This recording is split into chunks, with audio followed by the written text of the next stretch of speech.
इसमें आपको एक आदमी दिखाई दे, मीडिया का प्रमुख है छत्तीसगढ़ का, साथ में कांग्रेस की बड़ी नेत्री हैं, प्रवक्ता है, कम्युनिकेशन डिपार्टमेंट की हेड है सुप्रिया श्रीने, जो अधिकतर महिलाओं से बहुत अभद्र भाषा में बात करती है। आप सबने देखा होगा कंगना रनौत की, और आज तक उस पर कोई कार्रवाई नहीं हुई। अगर वो कहती है कि मेरा अकाउंट हैक हुआ था तो दिखाएं कौन सी एफआईआर है, और एफआईआर में पता चल जाएगा कि किसने वो किया था, उस पर एक्शन क्यों नहीं लिया गया। इतनी बड़ी घटना हमारी कांग्रेस की प्रवक्ता ने हमारी भारतीय जनता पार्टी की नेत्री के साथ, और एक बहुत ही वेल नोन देश विदेश में एक्टर है, उनकी फोटो शेयर करके सुरक्षा के ऊपर प्रेस वार्ता कर, और किसके साथ बैठी है, वो आदत है कि उसने एक और इन्हीं के साथ ही, इन्हीं के डिपार्टमेंट, इन्हीं की कलीग रही एक लड़की के साथ अभद्रता कर। देखिए ना, इस हिपोक्रेसी एट इट्स बेस्ट ये फोटोग्राफ उसका एक एग्जाम्पल है। जब आप बात कर रहे हैं महिला सुरक्षा की, तो आप उस आदमी को अपने साथ बैठ के बात कर रहे हैं। आप सब बहुत अच्छे से जानते हैं क्या हुआ था। मैं घटना प्रेरक थी, नेशनल मीडिया कोऑर्डिनेटर थी, मीडिया की प्रभारी थी छत्तीसगढ़ के लिए, और बतौर तीसरी बार, ये मेरा तीसरा चुनाव था छत्तीसगढ़ में कांग्रेस की मीडिया प्रभारी होते हुए। जब मैंने अपनी कंप्लेंट दर्ज करी, हुआ क्या था पहले मैं आपको वो बताती हूँ।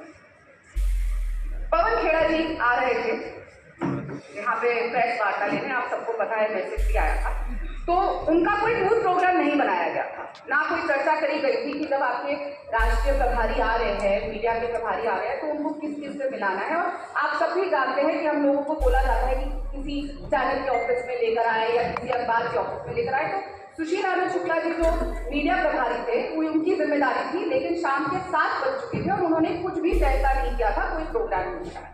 तो बतौर एज प्रभारी, क्योंकि मैं पवन खेड़ा जी की टीम में थी, नेशनल मीडिया कोऑर्डिनेटर में थी, तो मैंने अपना दायित्व निभा के कुछ चैनल वालों से बात करके उनकी मीटिंग सेट की। अब मीटिंग क्या सेट करके उसकी ऐसी सजा मुझे दी जाएगी कि मेरे साथ गाली गलौज की जाएगी, अभद्रता की जाएगी, और उस कमरे में 3 लोग थे।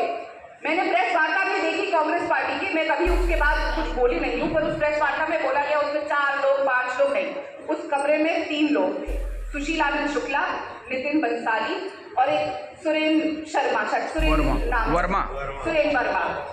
वर्मा, ये 3 लोग थे उस कमरे में, और मैं, और कोई भी उस कमरे में नहीं था, कोई भी नहीं था। और मैं बहुत जिम्मेदारी से ये बात कह रही हूँ, और अगर कोई था तो वो दिखा दे, अपने फोन रिकॉर्ड निकलवा के ले आए फोन कंपनी से, और लोकेशन दिखा दे कि वो वहां मौजूद थे। कोई भी नहीं था हमारे अलावा उस कमरे के अंदर। मैं बहुत आराम से, बहुत तमीज से सुशील आनंद शुक्ला जी को मैं भैया कहती हूँ उस इंसान को। मुझे आज भी याद है, कुछ समय पहले जब चुनाव चल रहे थे विधानसभा के, उनकी बेटी का एक्सीडेंट हुआ था, तब मैं 3 घंटे उधर बैठी थी उनकी माताजी, उनकी वाइफ का हाथ पकड़ के, क्योंकि वो उस समय इतना सीरियस एक्सीडेंट हुआ था। तो मैं हमेशा उनको एक बड़े भाई की तरह लेती थी, और मैं हमेशा ही सबसे भैया करके बात करती। तो मैंने उनको जाके ये कहा कि भैया पवन जी आ रहे हैं, आपने कोई प्लान भी बनाया है, तो ये 3-4 मीटिंग है जहाँ उनको लेकर जाएंगे, और दोपहर को उनको खाना खिला के वो शाम को चले जाएंगे। मुझ पर कंटिन्यूस प्रेशर ये रहता था सुशील आनंद जी की तरफ से कि आप किसी भी बड़े नेता को यहाँ नहीं बुलाएंगे, कोई प्रेस वार्ता नहीं होगी, अरे आप सेम डे वापस भेजिए, हम मीडिया की कोई वर्कशॉप नहीं करना चाहते, कुछ नहीं करना चाहते। वरना बताइए, जब सरकार में भी थे तो कोई वर्कशॉप नहीं होती थी। मैं बार बार बोलती थी आपको अपने स्पोक्स पर्सन को जब चेयरमैन आ रहे हैं उनसे मिलवाना चाहिए, पर उनको ये था कि बस वापस चले जाए, क्योंकि वो अपना दायित्व नहीं निभाना चाहते थे। क्यों नहीं निभाना चाहते थे, इसके बारे में कांग्रेस को खुद सोचना चाहिए कि जो एक जिम्मेदार पद पे आदमी बैठा हुआ है, वो क्यों अपने दायित्व से भागता था। है तो जब मैंने उनको बहुत आराम से बात बोली कि भैया प्लीज ये प्रोग्राम है, तो वो मेरे पे चिल्लाने लगे जोर जोर से और गालियां देने लगे। और यहाँ पे अगर कुछ महिला जर्नलिस्ट बैठी है, वो समझ रही होंगी मैं क्या कह रही हूँ, और आदमी भी जो कई बार कांग्रेस कवर करने जाते हैं कि किस तरीके की अभद्र भाषा उस कमरे में इस्तेमाल होती है जहाँ पे सुशील आनंद शुक्ला बैठते हैं, किस तरीके वो महिला पत्रकारों के सामने भी गाली गलौज दे के बात करते हैं। ये बात किसी से छुपी नहीं, आप सब ये बात जानते हैं कि किस तरीके से गाली देकर वो बात करते हैं, किस तरीके की भाषा शैली का वो इस्तेमाल करते हैं। वही गाली गलौज उन्होंने मेरे साथ करी। मैंने तब भी बोला कि मुझसे कैसे बात करें, और ये पहला इंसिडेंट नहीं था। सुशील आनंद शुक्ला पुराने चुनावों में भी ऐसी अभद्रता मेरे साथ कर चुके थे, बदतमीज से बात कर चुके थे, और ये बात मैंने पवन खेड़ा जी के नोटिस में तब भी लाके दी थी, और कि वो किसी के साथ भी कोऑर्डिनेट करके नहीं चलते। और महिला छोड़िए, वो तो आदमियों के साथ भी नहीं कोऑर्डिनेट करके चलते। कांग्रेस के मीडिया के प्रभार चेयरमैन महाराष्ट्र के अतुल लोंढे पाटिल, जो पिछले विधानसभा चुनाव में मेरे साथ प्रभारी बन के आए थे, उनके साथ तक सुशील आनंद शुक्ला जी ने हाथापाई तक बात आ गई थी, उनको छुड़वाना पड़ा था, इतनी गाली गलौज करी थी, हाथापाई नहीं हुई थी पर उधर तक बात आ गई थी उसी कांग्रेस ऑफिस में, वही चीखा चिल्ली हुई थी और उसके बाद अतुल लौंडे पाटिल कभी भी लौटकर रायपुर नहीं आए। आप सब जानते हैं कि वो साथ में प्रभारी थे, पर वो वापस कभी नहीं आए। इसीलिए नहीं आए क्योंकि इसी आदमी ने उनके साथ चीखा चिल्ली करी थी, सिर्फ इस बात पे क्योंकि वो एक कुर्सी पे बैठ गए। उसकी भी मैं गवाह हूं, मैं उस कमरे में वहां थी जब गाली गलौज किया गया था और बिल्कुल उठने मारने के लिए उठ गए थे और ऐसे कुर्सियां उठा के फेंकी गई। तो ये आदतन इनकी आदत है कि किस तरीके से लोगों से बात करें। मेरे साथ गाली गलौज करी, मैंने कई बार बोला करिए, आप आराम से बात करिए, मैं अपना दायित्व निभा रही हूँ, ये तरीका नहीं है, मैं आपकी प्रभारी हूँ, एक महिला हूँ, आप मुझसे ऐसे बात नहीं कर सकते। और मैं राष्ट्रीय प्रवक्ता हूँ, नेशनल मीडिया कोऑर्डिनेटर हूँ, आप मुझसे ऐसे किसी से भी नहीं बात कर सकते, चाहे कोई भी महिला हो। लेकिन वो चिल्लाते रहे बाहर निकलो और गंदी गंदी गालियाँ। मैं छात्र राजनीति में रही हूँ और जब हम यूनिवर्सिटी में होते हैं तो आमतौर पे सुनने को मिल जाती है गालियाँ, लेकिन ऐसी गालियाँ मैंने अपनी लाइफ में नहीं सुनी थी जो मैंने वहां पे सुनी थी। तो जब गाली गलौज हुई उसके बाद मैंने आवाज उठाई तो वहां पे और मैंने बोला चिल्ला के रोके कि आप प्लीज महामंत्री संगठन को लेकर आइए, तो उन्होंने दरवाजा बंद कर दिया। 3 आदमी थे, 2 उसमें से उठे, मैं नहीं याद मुझे क्योंकि उस वक्त इतना कुछ हो रहा था कि किसने दरवाजा बंद किया। फिर मैं चिल्लाई, मैंने अपना फोन हाथ में निकाला और कहा कि मैं ये सब रिकॉर्ड कर रही हूँ, क्योंकि वही तरीका था कि मैं वहां से बच के कैसे निकली। मैं वहां से हटते हुए धक्का देते हुए उन 2 लोगों को वहां से निकली, वहां से भाग गई, नीचे भागती भी गई। उसके बाद का वीडियो आप लोगों ने देखा। तो ये घटनाक्रम हुआ, मैंने आवाज उठाई, मैंने शिकायत करी। इस वीडियो में जो आप बात सुन रहे हैं उस समय में विनोद वर्मा जिनसे बात कर रही थी। विनोद वर्मा कौन है आप सब जानते हैं, वो सलाहकार थे पूर्व मुख्यमंत्री छत्तीसगढ़ भूपेश बघेल थे। उनको मैं सबसे बताती थी क्योंकि ये उन्हीं के टीम में है। मैंने भूपेश बघेल जी को कॉल लगाया, मैंने पवन खेड़ा जी को कॉल लगाया, मैंने सबको कॉल लगाया, जयराम रमेश, सचिन पायलट, हर जगह से मुझे ये बोला गया कि चुप रहो देखते हैं, चुप रहो देखते हैं।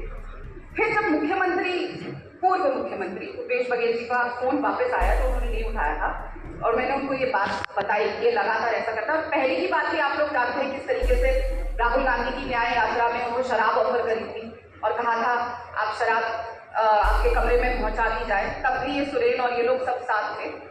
खैर तब जब मैंने शिकायत करी तो भूपेश बघेल ने मुझे कहा तुम छत्तीसगढ़ छोड़ के चली जाओ, छत्तीसगढ़ छोड़ के चली जाओ। एक शब्द होता है जब आप अपने से उम्र में बड़े या किसी सीनियर को शिकायत लगाते हैं तो सामने से कहा जाता है अच्छा मैं इंक्वायरी करता हूँ, देखता हूँ अगर उसने कहा है गलत बात। सीधा कहा गया छत्तीसगढ़ छोड़ के चली जाओ। मैंने फिर भी कंप्लेंट लिखी, बहुत सारी लिखी। अंततः क्या हुआ, मेरे को पार्टी छोड़ के जाना पड़ा क्योंकि 7 दिन इंतजार किया गया। ये आदमी रोज ऐसे ही प्रेस कॉन्फ्रेंस करता गया, जब कोई कंप्लेंट करी जाती है तो एक शो कॉज नोटिस भेजा जाता है, बेसिक होता है। और हर पार्टी में एक आईसीसी होती है, एक कमेटी होती है जिसमें उस कंप्लेंट को लेकर जाया जाता है, पर यहाँ पे नहीं है। और सबसे महत्वपूर्ण बात, कांग्रेस के प्रदेश कार्यालय में एक भी सीसीटीवी कैमरा नहीं है। वो तब पता चला जब सीसीटीवी रिकॉर्डिंग की हमने मांग करी कि इतनी बड़ी घटना घट गई, एक ही सीसीटीवी कैमरा नहीं है। और ये पता चला कि कुछ समय पहले वहां के जो ट्रेजरर थे जो फरार हो गए थे, उन्होंने सारे सीसीटीवी कैमरा हटवा दिए। शायद कुछ डर था या ऐसी ऐसी घटनाएं घटती थी, वरना सीसीटीवी कैमरा क्यों हटाया जाता। और ये एक अकेली घटना नहीं है, जो ये तो हुआ है जो छत्तीसगढ़ के ऑफिस में हुआ है। जब मैं बहुत जिम्मेदारी से ये बात बता रही हूँ, जब मैं विधानसभा चुनाव की प्रभारी बन के आई थी तब तो सरकार कांग्रेस की थी। मैं तब टैक्सी सर्विस इस्तेमाल करती थी, मैं यहाँ पे मंच पे नाम नहीं लूंगी। तो मैं वो टैक्सी सर्विस से रोज ऑफिस से आती थी जाती थी। एक दिन वहाँ पे एक आदमी जो टैक्सी चला रहा था उसके मुंह पे कपड़ा था, उसने बांध रखा था। और ये जो नेताजी काली माता का मंदिर है उधर से सीधा जाते हैं जो नेताजी मार्केट आता है, उधर वो गलत रास्ते से अंधेरे से मुझे लेकर जा रहा था। तो मैं चिल्लाई, मैंने कंप्लेंट करी, ओला कंपनी के सपोर्ट पे कॉल किया, लेकिन वहीं पे रुक पाई गाड़ी। फिर वहां पे गुरुद्वारा था, मैं वहां अंदर घुसी, गुरुद्वारे में जितने लोग थे उन्होंने मेरी मदद करी। मैंने ये बात भूपेश बघेल जी के सलाहकार विनोद वर्मा जी को बताई और तब रिक्वेस्ट किया कि ये हालात है। वो आदमी मेरा पीछा करते करते अंदर आया, मुझे मदद गुरुद्वारे वालों को करनी पड़ी, इसीलिए आप किसी की जिम्मेदारी लगा दीजिए जो मुझे रोज लेकर आ सके और जा सके। ये एक महिला की हालत है और ये शाम के 8 बजे की घटना है।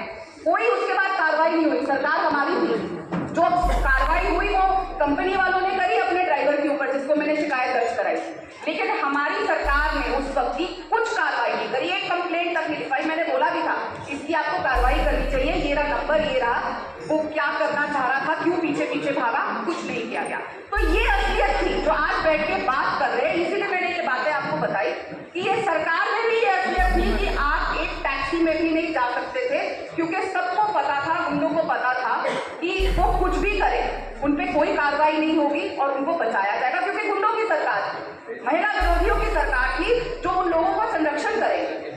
तो ये बहुत जरूरी बातें मेरे को आपको बताना जरूरी था। लेकिन ये बार बार कहा जाता है कि पार्टी में रह के न्याय मिलना चाहिए था, आप पार्टी छोड़ के चली गई।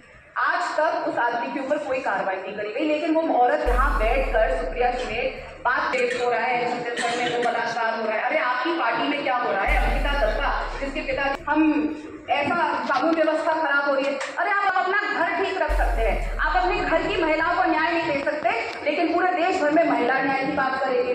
डरो मत कहने वाले राहुल गांधी, उनके मुंह से एक शब्द नहीं निकलता अपनी महिलाओं से। खुद डर जाते हैं जब ममता दीदी के बारे में बोलना होता है, डर जाते हैं जब सुशीला शुक्ला के ऊपर एक्शन लेना होता है, सब डर जाते हैं और आके बड़ी बड़ी बातें करके प्रेस वार्ता करते हैं।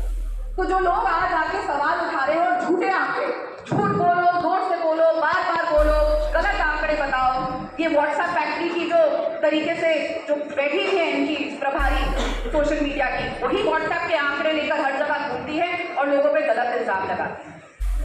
बहुत शर्म की बात है कि महिला सुरक्षा को इन लोगों ने एक मजाक